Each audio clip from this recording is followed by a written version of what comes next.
ఇప్పుడు తెలంగాణ రాష్ట్ర ముఖ్యమంత్రి రేవంత్ రెడ్డి నేను అడుగుతున్నా, ఖమ్మంలో నువ్వు అక్కడ ఇల్లులు కూల్చేసినావు కదా, ఈ చిన్నపిల్లల పరిస్థితి చూడు ఎంత ఘోరంగా ఉన్నదో. ఈ చిన్నపిల్లల పరిస్థితి చూసిన తర్వాతన రేవంత్ రెడ్డి చెలించాలి, కొంచెమన్నా కాంగ్రెస్ పార్టీ మంత్రులు కొంచెమన్నా చలనం రావాలి. ఈ వీడియో చూసినాక, ఈ చిన్నపిల్లలకు సంబంధించిన వీడియో చూసిన తర్వాత కూడా కాంగ్రెస్ పార్టీ మంత్రులకు చలనం వస్తలేదు అంటే ఇక వాళ్ళు మనుషులే కాదన్నట్టు, వాళ్ళు మనుషులే కాదన్నట్టు.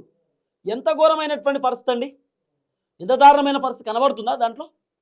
ఇక చిన్న పిల్లలు కింద కూర్చున్నారు, ఇక పైన జేసీబీలు కూల్చేస్తున్నాయి. ఇంత దారుణమా, ఇంత దారుణమా? బుద్ధి ఉండాలి కదా ప్రభుత్వానికి ఏమన్నా. ఇక మీరు మనుషులే కాదు, ఈ వీడియోలు చూసినాక కూడా మీకు బాధ అనిపిస్తలేదు, ఇబ్బంది అనిపిస్తలేదు అంటే ఇక మీరు మనుషులు కాదన్నట్టే లెక్క.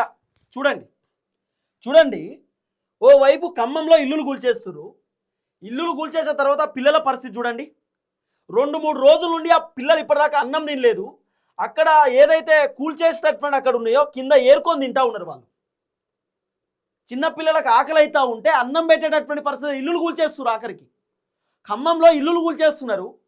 పాపం చిన్న పిల్లలు 2 రోజుల నుండి ఆకలితో ఉన్నారు. వాళ్ళ తల్లిదండ్రులు ఫైట్ చేస్తున్నారు ఇల్లుల కోసం. ఆ పిల్లలు ఏం తినాలో అర్థం కాక ఏరుకొని తింటారు కింద. ఈ వీడియో చూసినాక కాంగ్రెస్ పార్టీ మంత్రులకు చెల్లం రావాలి, బుద్ధి ఉండాలి మంత్రులకు. సిగ్గులేని మంత్రులు ఉన్నారు ఇక్కడ. ఎందుకే బాబు, ఇంకా మీరు మిమ్మల్ని గెలిపించింది ఎందుకు?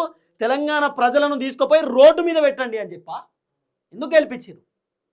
తెలంగాణ ప్రజల బతుకులు ఆగం చేయండి అని చెప్పి చెప్పడానిక? ఎందుకండి?